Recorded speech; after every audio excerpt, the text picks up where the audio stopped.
네, 오늘 본문 이사야서 66장 1절에서 6절까지의 말씀은 하나님께서 어떤 사람을 찾으시는지 또 하나님께서 어떤 예배를 기뻐하시는지를 우리에게 분명하게 보여주는 말씀입니다.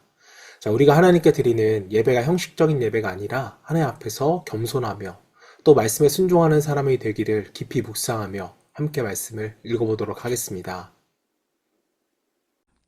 여호와께서 이와 같이 말씀하시되 하늘은 나의 보좌요 땅은 나의 발판이니 너희가 나를 위하여 무슨 집을 지으랴 내가 안식할 처소가 어디랴 나 여호와가 말하노라 내 손이 이 모든 것을 지었으므로 그들이 생겼느니라 무릇 마음이 가난하고 심령에 통해하며 내 말을 듣고 떠는 자 그 사람은 내가 돌보려니와 소를 잡아 드리는 것은 살인함과 다름이 없이 하고 어린 양으로 제사 드리는 것은 개의 목을 꺾음과 다름이 없이 하며 드리는 예물은 돼지의 피와 다름이 없이 하고 분향하는 것은 우상을 찬송함과 다름이 없이 행하는 그들은 자기의 길을 택하며 그들의 마음은 가증한 것을 기뻐한즉 나 또한 유혹을 그들에게 택하여 주며 그들이 무서워하는 것을 그들에게 임하게 하리니 이는 내가 불러도 대답하는 자가 없으며 내가 말하여도 그들이 듣지 않고 오직 나의 목전에서 악을 행하며 내가 기뻐하지 아니하는 것을 택하였음이라 하시니라.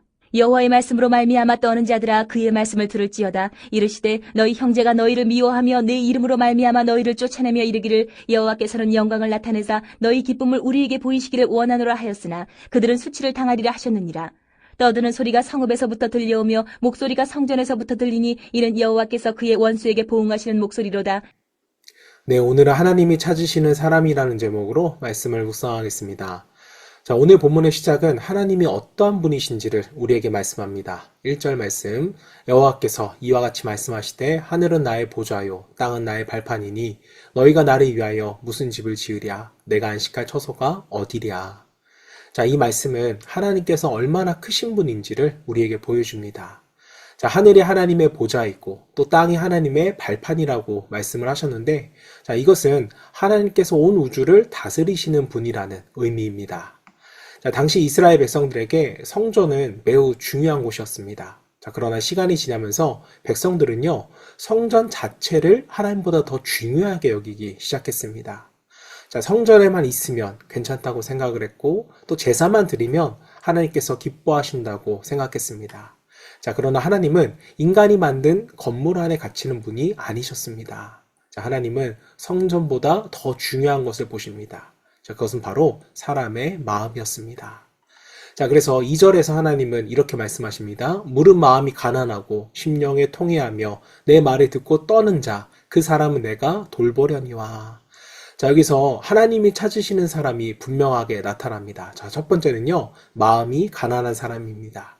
자, 마음이 가난하다는 것은 자신이 하나님 앞에서 부족한 존재라는 것을 아는 것이죠.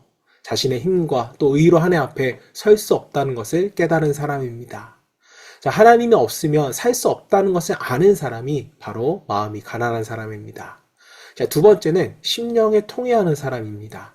자, 통회한다는 것은요, 자신의 죄를 깨닫고 하나님 앞에서 진심으로 회개하는 그 마음을 의미합니다. 자신의 죄를 가볍게 여기지 않고 하나님 앞에서 마음 아파하며 돌아오는 사람인 것입니다. 자, 세 번째는요, 하나님의 말씀 앞에서 떠는 사람입니다.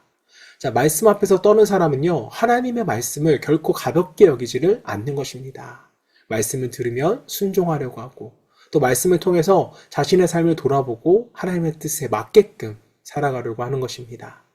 자, 여러분, 하나님은 화려한 예배보다 바로 이런 사람들을 찾으십니다. 자, 반대로 하나님이 기뻐하지 않는 예배도 우리가 있다는 것을 보게 됩니다. 3절 말씀, 소리 잡아 드리는 것은 살인함과 다름이 없이 하고. 자, 이 말씀은 매우 강한 표현입니다. 자, 왜 하나님께서 이렇게 말씀을 하셨을까요? 자, 백성들은 겉으로는 제사를 드리면서도 마음은 하나님께로 있지 않았기 때문이었습니다. 자, 예배는 드리지만 삶은 하나님과 전혀 상관없이 살아가고 있었습니다. 자, 그래서 하나님은요, 그들의 제사를 기뻐 받지 않으셨습니다. 자, 이렇게 형식만 남은 예배는 하나님께 기쁨이 되지 않는 것입니다. 자, 이것은 오늘 우리에게도 주시는 동일한 메시지입니다. 우리가 예배를 드린다고 해서 자동으로 하나님이 기뻐하시는 것은 아닙니다. 중요한 것은 예배의 형식이 아니라 예배자의 마음에 있습니다. 찬양을 많이 한다고 해서 하나님이 기뻐하시는 것이 아닙니다. 헌금을 많이 한다고 해서 하나님이 기뻐하시는 것도 아닙니다. 하나님은 우리의 중심을 보십니다. 우리가 하나님 앞에서 겸손한지 또 말씀 앞에서 순종하려는가 이 마음을 보고 계십니다. 자, 4절에서 하나님을 거부하는 사람들의 모습이 나오는데요. 자, 하나님이 불러도 듣지 않았고 또 말씀하셔도 순종하지 않았습니다. 자, 결국 그들은요, 하나님이 기뻐하지 않는 길을 선택했습니다. 자, 그러나 하나님은 말씀 앞에서 떠는 사람을 기억하십니다. 5절 말씀, 여호와의 말씀으로 말미암아 떠는 자들아 그의 말씀을 들을지어다. 자, 세상은 때로 하나님을 믿는 사람들을 조롱하기도 합니다. 믿음 때문에 손해보는 것처럼 보일 때도 있습니다. 자, 그러나 하나님은 말씀을 붙들고 살아가는 사람을 결코 잊지 않으십니다. 자, 사랑하는 여러분, 오늘 말씀을 통해 우리는 나 자신을 돌아봐야 합니다. 나는 하나님이 찾으시는 사람인가? 아니면 형식적인 신앙을 가지고 있는 사람인가? 이것을 우리가 점검해야 합니다. 자, 하나님은 능력이 많은 사람을 찾으시는 것이 아니라 하나님 앞에서 겸손히 엎드리는 사람을 찾으십니다. 자, 말씀 앞에서 자신을 돌아보고 하나님 앞에서 겸손히 순종하는 그 사람을 하나님은 사용하십니다. 저는 우리 교회가 또 각각의 여러분이 섬기는 공동체가 하나님이 찾으시는 사람들이 모인 그런 아름다운 공동체가 되기를 소망합니다. 자, 형식만 있는 그런 신앙이 아니라 하나님을 진심으로 경외하는 믿음의 공동체가 되기를 간절히 소망합니다. 자, 오늘도 하나님의 말씀 앞에 겸손한 마음으로 자신을 돌아보고 하나님께서 찾으시는 예배자와 삶으로서 살아가는 저와 여러분 되시기를 주님의 이름으로 축원합니다. 자, 이 시간 우리 함께 기도하실 때 하나님 앞에서 형식적인 신앙이 아니라 마음이 가난하고 겸손한 믿음으로 살아가는 우리가 되게 하시고 또 하나님이 기뻐하시는 우리의 가정과 공동체 되기를 소망하며 함께 기도하겠습니다.